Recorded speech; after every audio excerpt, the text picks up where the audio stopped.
Pengukuran tekanan tidak hanya dimanfaatkan untuk membaca seberapa besar tekanan yang bekerja atau yang dialami oleh sebuah fluida. Pengukuran tekanan juga dimanfaatkan untuk keperluan lain, misalnya untuk mengukur kecepatan fluida yang berada di dalam sebuah saluran, misalnya air yang mengalir di dalam pipa atau udara yang mengalir di dalam ducting. Aliran yang dialami oleh fluida bisa diukur kecepatannya melalui pengukuran tekanan. Kita lihat gambar yang ada di slide ini. Ada sebuah benda berupa lingkaran, kemudian dari sebelah kiri datang fluida yang mengalir dengan kecepatan tertentu. Pada saat mengalir, fluida akan mengalami stagnasi atau tumbukan yang menyebabkan fluida itu terhenti. Itu terjadi di titik 2. Titik 2 kita sebut sebagai titik stagnasi. Jadi pada titik stagnasi ini, kecepatan fluida menjadi 0. Pada titik stagnasi ini juga, tekanan fluida menjadi sangat besar. Tekanan di titik 2 ini kita menyebutnya sebagai tekanan dinamik. Atau juga disebut dengan tekanan total. Sedangkan tekanan di titik 1 yang memiliki jarak dari 2 bernilai lebih rendah. Tekanan 1 bisa kita katakan sebagai tekanan statik. Jika kita lihat antara titik 3 dan titik 4 berada dalam satu garis arus atau berada dalam satu streamline, tekanan di titik 3 lebih kecil dibandingkan dengan tekanan di titik 4.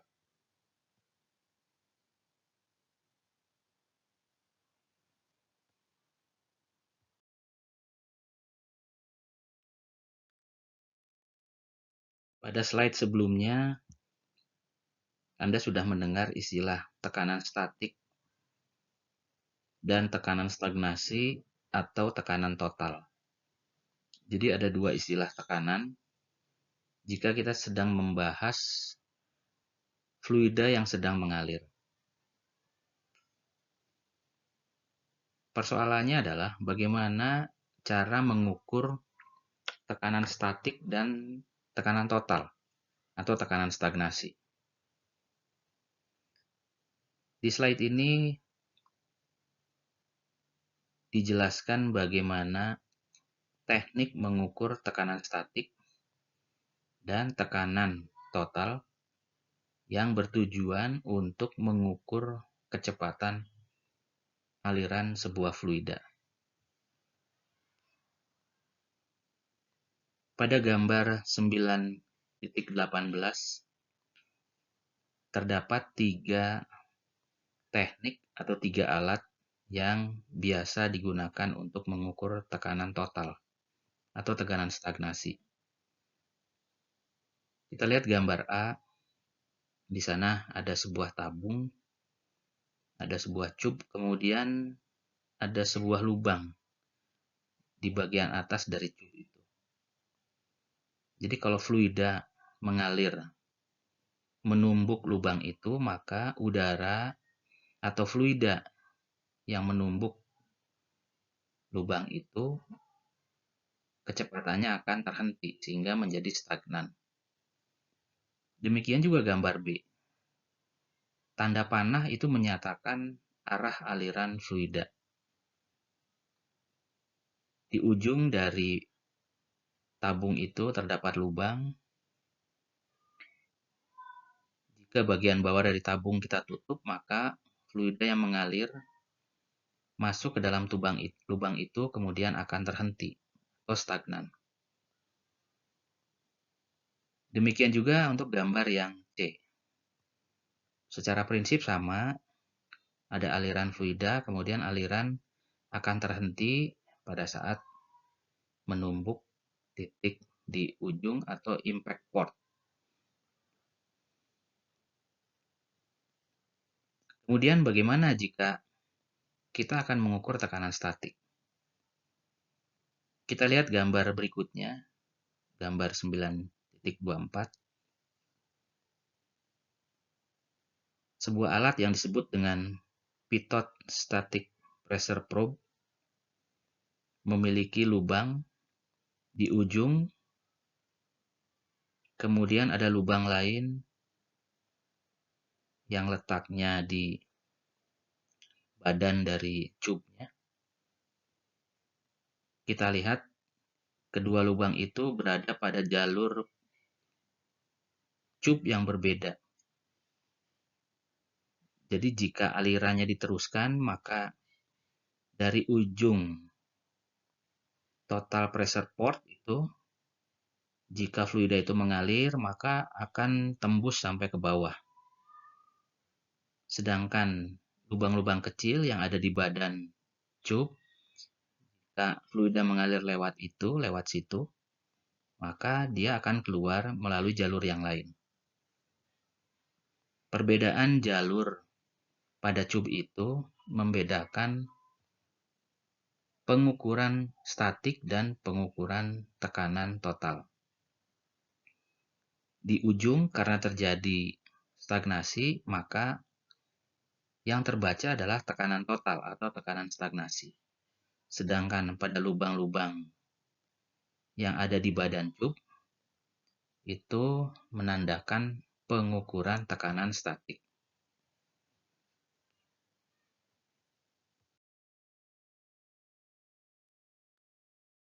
Alat yang digunakan untuk mengukur kecepatan fluida, kita bagi menjadi dua jenis alat, yaitu pitot static pressure probe dan thermal anemometry. Kedua alat tersebut akan dijelaskan pada slide berikutnya.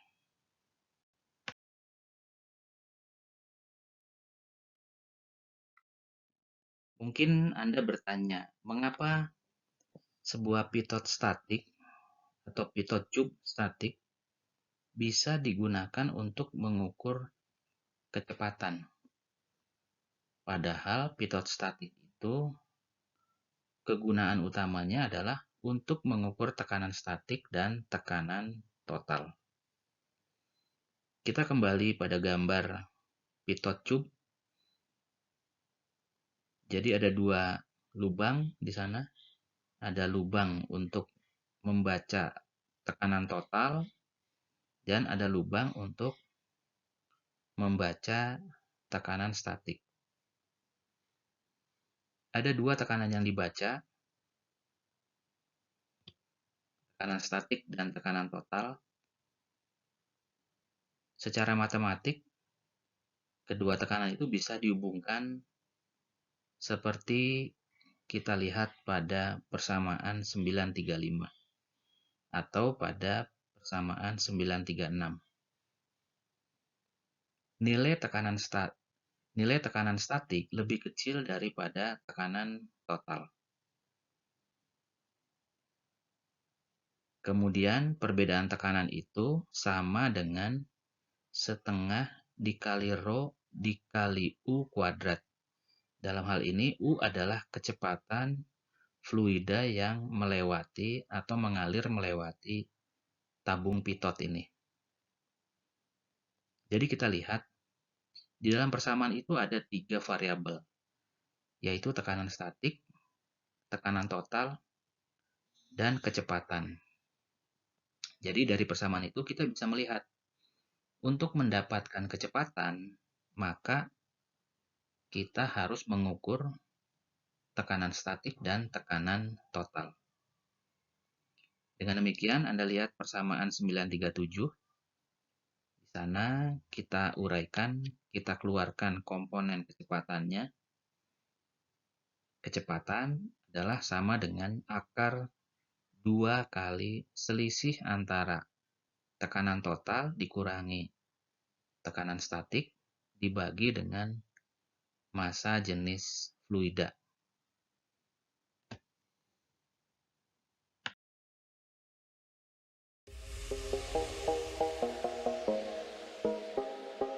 Hello friends, welcome to Engineering Streamline. If you see this fighter aircraft, there is a long pointy tube coming out from the aircraft nose. Or in this passenger aircraft, you see small objects on the side of the aircraft. This instrument is known as pitot tube, which is used to measure the air speed. Let's see how it works. Let's take a metallic pipe. Inside of this pipe, some fluid is flowing. Pitot tube is used to measure the velocity of the fluid flowing inside the pipe. Let's understand its working principle. If we place a piezometric tube on a hole on the top of the pipe, we can measure the static pressure of the fluid by measuring the height to which the column of the fluid rises against gravity. As you can see in the piezometric tube, the fluid is static compared to the fluid flowing in the pipe, which is dynamic. Hence, it is termed as static pressure.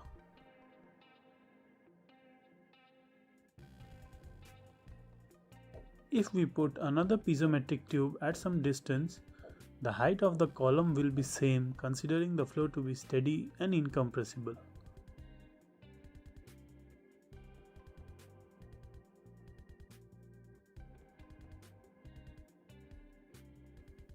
But if we replace this pipe with a pitot tube, the fluid column will rise.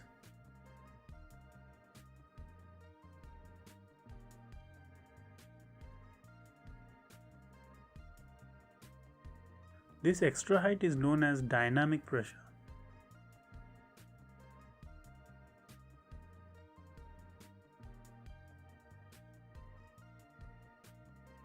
When fluid enters the pitot tube, the velocity of the fluid particles becomes zero and it is converted into dynamic pressure. So we get the stagnation pressure, which is the sum of the static and dynamic pressure.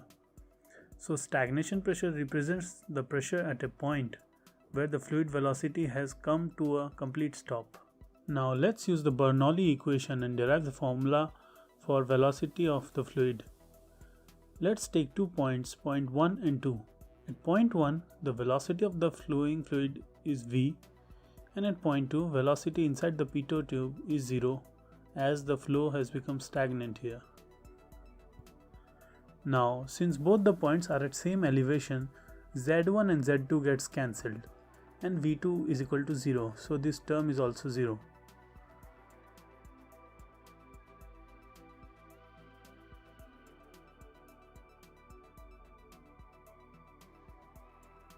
Now, if we rearrange the equation, we get the equation in this form. P2 is the stagnation pressure, where P1 is the static pressure, and V1 square by 2 into rho is the dynamic pressure. From this equation, we can get the velocity of the fluid.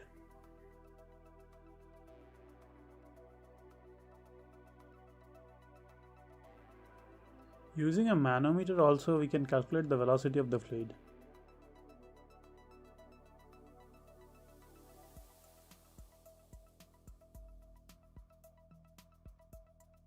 As we can observe, the pressure in the pitot tube side is more than the other side, so it has more height in the manometer than the other side.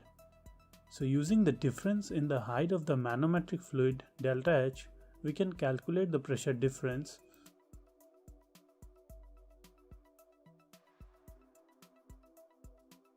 So from this we can again derive the velocity of the fluid as under root 2 into delta H rho Lg divided by rho. Delta H equal to P2 minus P1 by rho L into G, where ρl is the density of the manometric fluid. In aircrafts, the pitot tube is extended from the side surfaces or on the front side.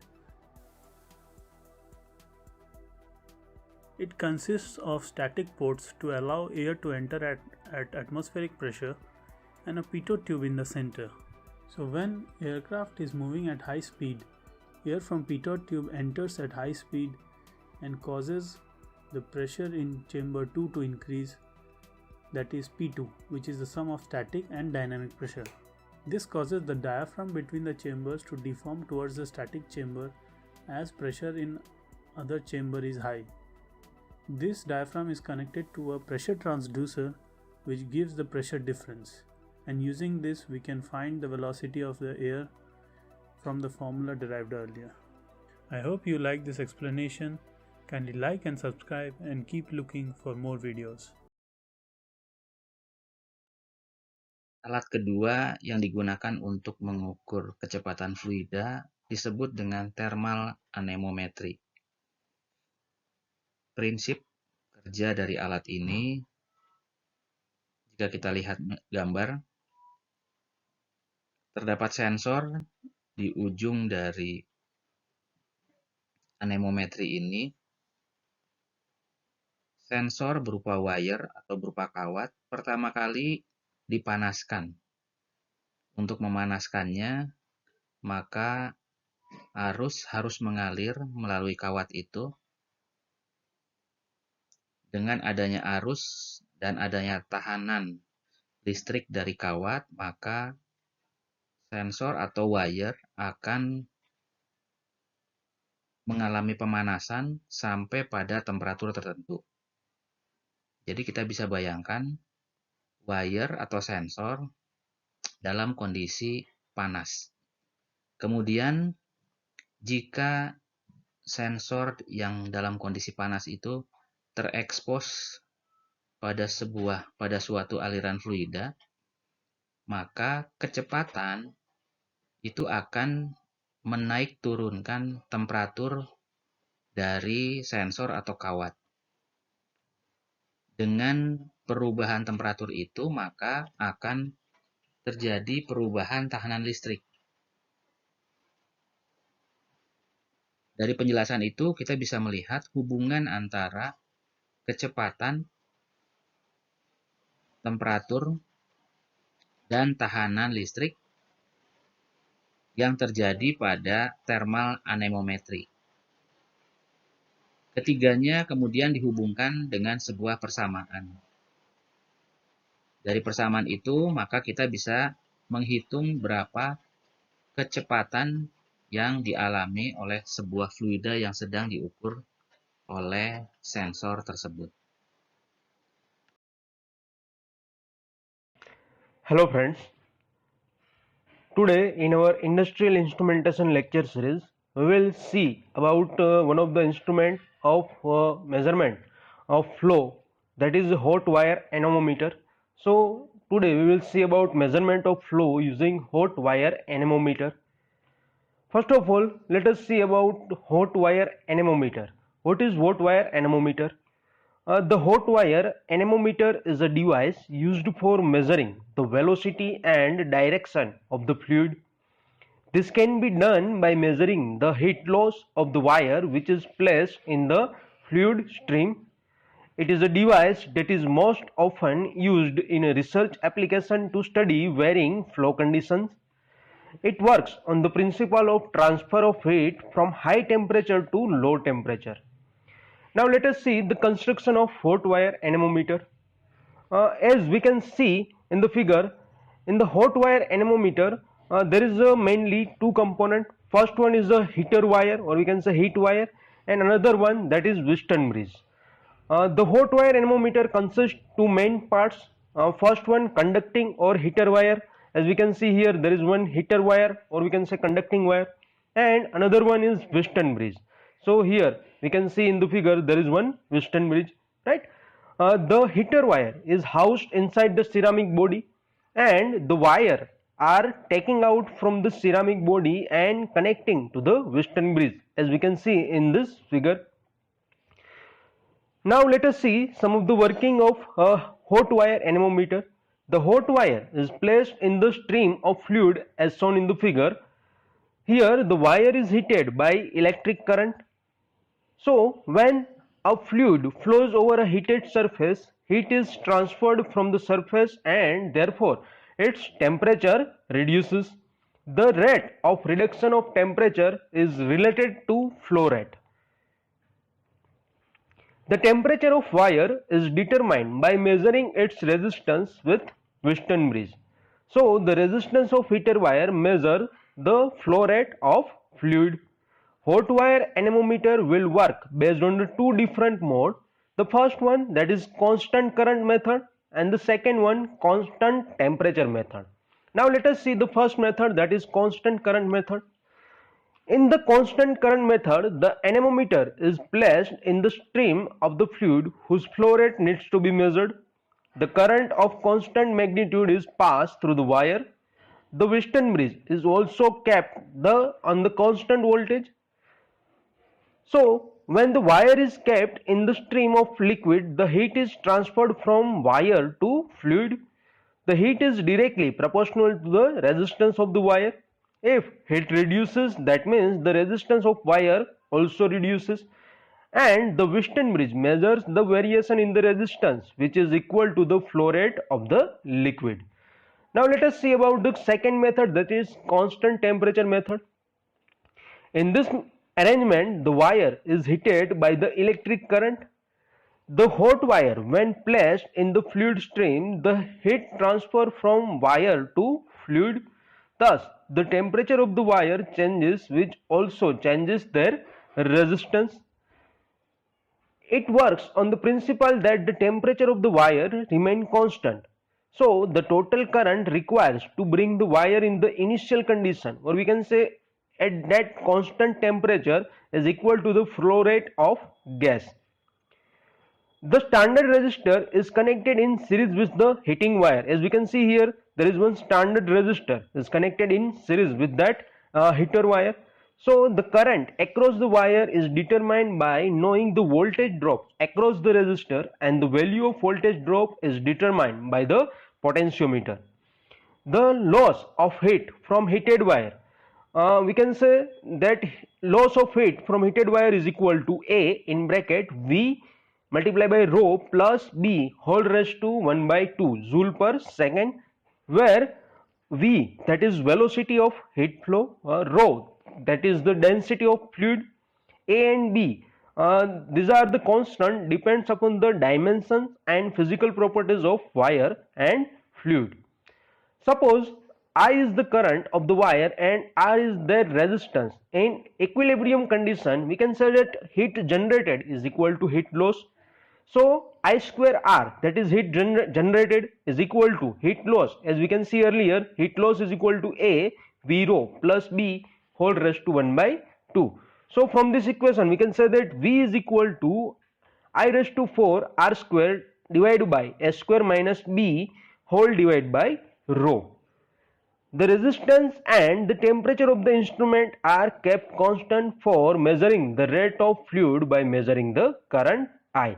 So with this two method, constant current method and constant temperature method, we can measure the flow rate, or we can say we can measure the velocity of the fluid by using hot wire.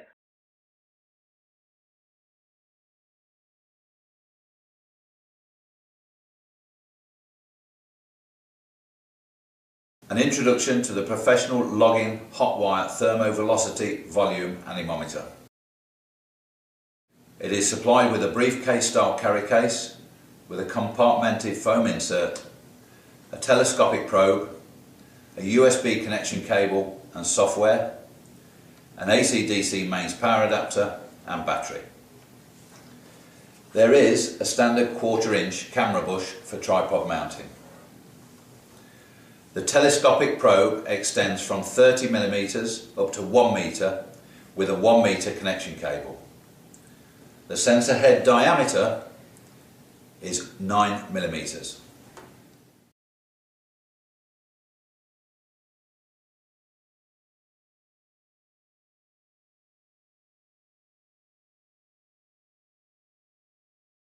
The display is a 58mm high contrast LCD with dual display of velocity and temperature measurements with function indicators.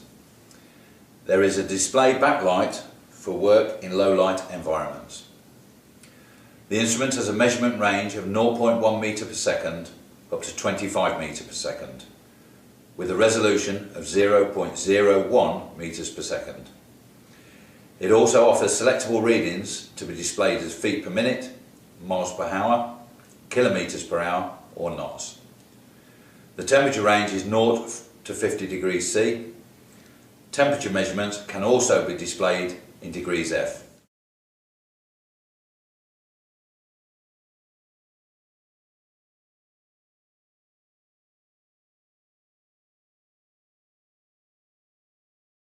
There is a data hold function. By selecting this, the current reading will be frozen on the display even if the measured values change. There is a min-max memory for airflow and temperature.